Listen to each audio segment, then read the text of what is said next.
My name is Dave Clifford, you are watching Live Prog, and I would like to point out later this year we have the new Red Jasper album, The Great and Secret Show. Make sure that you go to redjasperband.com for more info and get it. We really want your money. Hello there and welcome to liveprog.com. I am your host Marcel Haster and I hope you are ready for a new video review. In this video review I am bringing you once again an album by Red Jasper. A band that has been a big influence in my musical life. I've discovered them in 1994, been a big fan of them ever since, and I'm very privileged to be a little bit part of the Red Jasper family. Now, as you've been following liveprog.com, you may know that I have done a couple of other Red Jasper reviews already. In fact, Red Jasper is the one band that got the most albums reviewed on liveprog because, well, I am down to my 4th review already. The first album I reviewed was the re-release of Sting in the Tail, for the first time available on CD. The second album was, well, the only live album Red Jasper has ever recorded and released, a legendary show at The Fleece in Bristol. And then we come to the albums, too, that got me into Red Jasper the first time, and well, so far the only time I've ever seen them on stage. Made a big impression on me, being new to progressive rock, and their style was something that really appealed to me. And their most successful albums, A Midsummer Night's Dream and The Winter's Tale, together in one nice box. And I would say this is how they should have been in the first place, but it's nice to have 2 other albums. Now, Red Jasper started out in 1987, and 10 years later, 1997, would be their up until now final destination. Nevertheless, they did release an album, and that is the one I have in this review, and that is this one, Anagramary. In the picture book sea, there's a ship going down, and the crew are manning the boats. The captain cries, women and children thirst as the band strikes up the last waltz. There's perfect symmetry between cause and effect, so the captain goes down with his ship. Yes, he does, so he does, wouldn't you? It makes perfect picture book sense. Speak to me. This is the re-release and this is the original. You see there are some differences. Turn them over. You see some other differences as well, but it's mostly artwork. Music-wise, track listings are identical with one addition on the remaster, the re-release. There is an additional, a bonus track, the 1994 version of Pull That Thumb Off the Top of Your Head. Something you also can notice, I hope you can see it, is the record company. This one is of course Angel Air. This one was released by Cymbalin Records. Cymbalin Records kind of followed after the demise of SI Music, which was at that moment the label of Red Jasper. Well, a couple of previous albums were released as well. Unfortunately, the label went down. It kind of tried to continue under the name Cymbalin Records, but that was very short-lived. And Red Jasper just managed to get their last album out on that label. This album brings many changes to the band, and when I was starting to think about it, you know, there's a lot of, basically every album presented a sort of change for the band, be it in members or be it in style. The first album, Sting in the Tail, was more the political protest side of Red Jasper. With Action Replay, you saw a bit of a change, moving towards the more folk prog-orientated music, where the protest would make place for pixies and elves and that kind of things. Then you had the Shakespearean albums. I put them together because basically they are, you know, they are the same. They belong to each other, and that is the style that got them the most attention and was the most popular.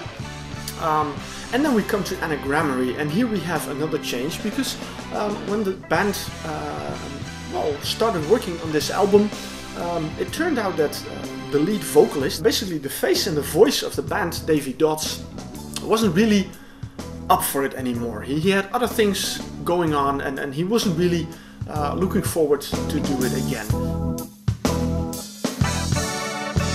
Sitting in his living room in the comfort of the Shire, glass of wine in his hand, he stares into the glowing fire. The fire, it burns. On every album, the whole presentation by Davey Dodds has been very important. But on this album, Davey Dodds only contributed in the writing of lyrics of 2 tracks, and of course adding his vocals and tin whistles to it. No mandolin, unfortunately. There was a guest musician, Dave Wood, who did violin on 1 track, which brings back the folky parts. But on this album you hear the folky parts kind of gradually fading out of the music and turning Red Jasper into a more mainstream prog band. Still, fortunately, the familiar sound of Red Jasper is still there, but it's different. And you see that in a couple of tracks. There are a few tracks that really give you the idea of, yes, this is the Red Jasper as we know it. Perfect Symmetry, Babylon Rising and The Name of Empire. Those tracks really have that familiar sound. It's less folky, more rocking and more proggy, but still, you know, you have Davey Dodds doing everything. But already on the 3rd track we hear a very significant difference in the album, because in Her Eyes we have a different vocalist. Well, to some it may be a surprise, but well, looking back on the past years, I know it shouldn't be a surprise at all.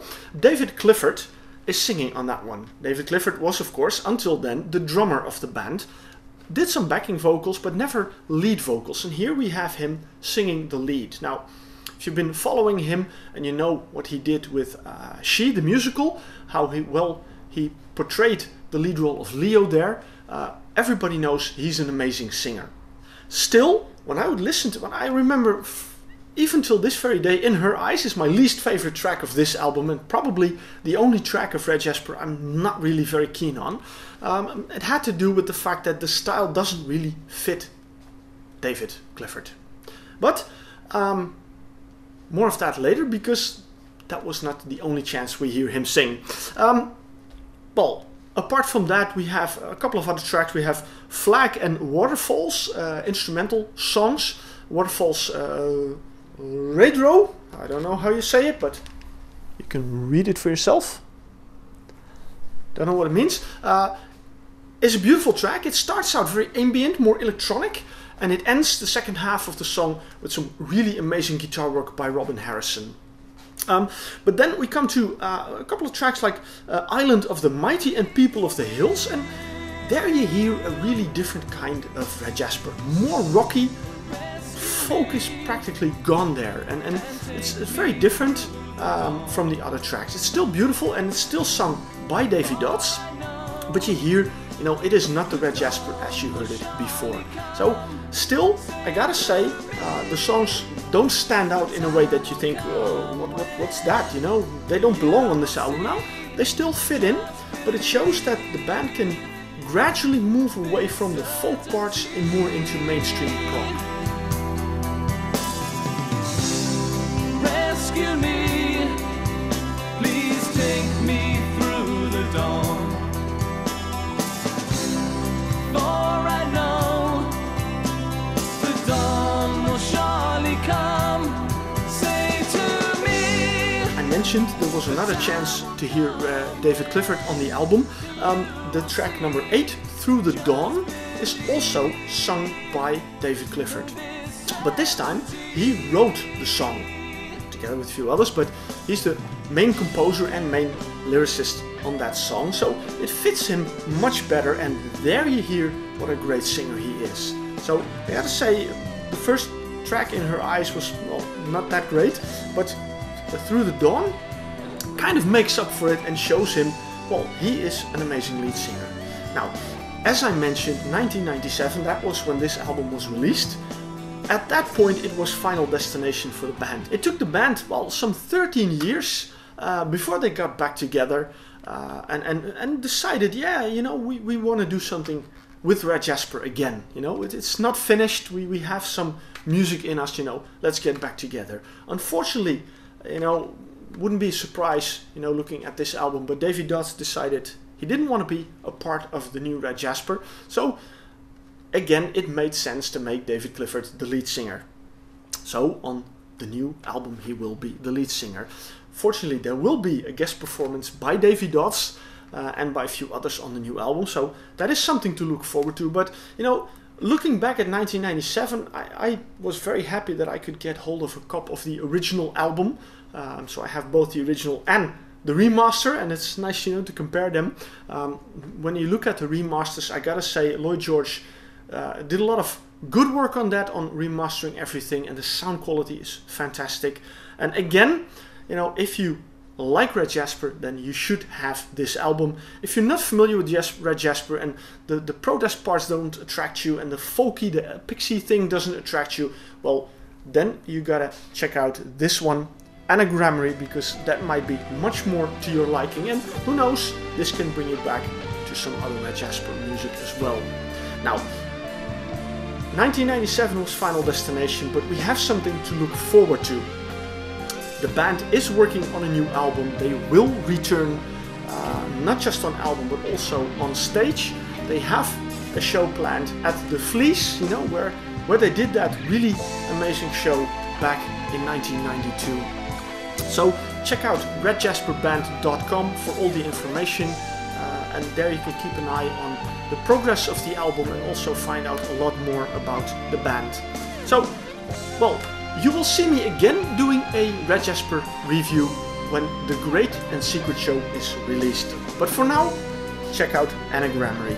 Thanks for watching, see you at another review.